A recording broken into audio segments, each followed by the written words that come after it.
ಮಚ್ಚ, ಆಟೋದಲ್ಲಿ ಮೀಟರ್ ಹಾಕಿರುತ್ತೆ ಮಚ್ಚ. ಲೇ ತಗಡು, ಇಷ್ಟ ದಿನ ಆಟೋದಲ್ಲಿ ಓಡಾಡಿದ್ಯಾ, ಆಟೋದಲ್ಲಿ ಮೀಟರ್ ಹಾಕಿರುತ್ತೆ ಅಂತ ಗೊತ್ತಿಲ್ವಾ? ಮಚ್ಚ, ಅದು ಮೀಟ್ರು ಅಂತ ಗೊತ್ತಾಗಿದೆ ನೆನ್ನೆ ಕಣೋ. ನಿನಗೆ ಗೊತ್ತಿಲ್ಲದೆ ಇರೋದ್ರಲ್ಲಿ ತಪ್ಪೇ ಇಲ್ಲ ಬಿಡು, ಬಟ್ ಈಗ ಹೇಳ್ತೀನಿ ಸರಿಯಾಗಿ ಕೇಳಿಸ್ಕೊ. ಗೌರ್ಮೆಂಟ್ ರೂಲ್ಸ್ ಪ್ರಕಾರ ಪ್ರತಿ ಆಟೋದಲ್ಲಿ ಒಂದು ಮೀಟರ್ ಇರಬೇಕು ಅಂತ ಹೇಳುತ್ತೆ. ಆ ಮೀಟ್ರು ನೀನು ಸಂಚಾರ ಮಾಡುವ ದರವನ್ನು ಸೂಚಿಸುತ್ತೆ, ಅಂದ್ರೆ ಚಾರ್ಜ್ ಅಷ್ಟು ಎಷ್ಟು ಕೊಡಬೇಕು ಅಂತ. ಎಲ್ಲ ಆಟೋ ಮೀಟರ್ಗಳಲ್ಲೂ ಸೇಮ್ ಪ್ರೈಸ್ನ ಸೆಟ್ ಮಾಡಿರ್ತಾರೆ. ಯಾಕೆ ಅಂದ್ರೆ ಒಬ್ಬೊಬ್ರು ಒಂದೊಂದ್ ತರ ಚಾರ್ಜ್ ಕೇಳದೆ ಇರಲಿ, ಜಾಸ್ತಿ ಕೇಳದೆ ಇರಲಿ ಅಂತ. ಹೌದಾ ಮಚ್ಚ, ಬೆಂಗಳೂರಿಗೆ ಬಂದ್ 5 ವರ್ಷದಿಂದ ಆಟೋದಲ್ಲಿ ಓಡಾಡ್ತಾ ಇದ್ದೀನಿ. ಒಬ್ರು ಮೀಟರ್ ಹಾಕ್ಲೂ ಇಲ್ಲ, ನಾನು ಹಾಕಿದ್ ನೋಡ್ಲೂ ಇಲ್ವಲ್ಲ ಮಚ್ಚ.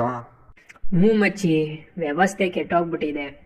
ಯಾವ ಇವು ಆ್ಯಪ್ಗಳು ಬಂದ್ಬಿಟ್ಟು ಕೆಲವು ಆಟೋ ಡ್ರೈವರ್ಸ್ಗಳು ಎಲ್ಲಿಗೆ ಅಂತ ಕೇಳೋಕ್ಕಿಂತ ಮುಂಚೆ ಎಷ್ಟು ಕೊಡ್ತೀರಾ ಅಂತ ಕೇಳ್ತವ್ರೆ. ಏನು ಮಾಡೋಣ ಹೇಳು? ಮನೆಗೆ ಹೋಗು, ಊಟ ಮಾಡು, ಬಿತ್ಕೋ, ನಾಳೆ ಎದಳು. ನಕ್ಕನ್ ನಮಗೆ ಕಸ್ಕಾ ಮಸ್ಕಾನ. ಇದೇ ರೀತಿ ಹಲವಾರು ಜನರಲ್ ನಾಲೆಡ್ಜ್ ವಿಷಯಗಳನ್ನು ಸಿಂಪಲ್ ಆಗಿ ತಿಳ್ಕೊಳ್ಳೋದಕ್ಕೆ ನಮ್ಮ ಚಾನಲ್ನ ದಯವಿಟ್ಟು ಸಬ್ಸ್ಕ್ರೈಬ್ ಮಾಡ್ಕೊಳ್ರಪ್ಪ. Thank you.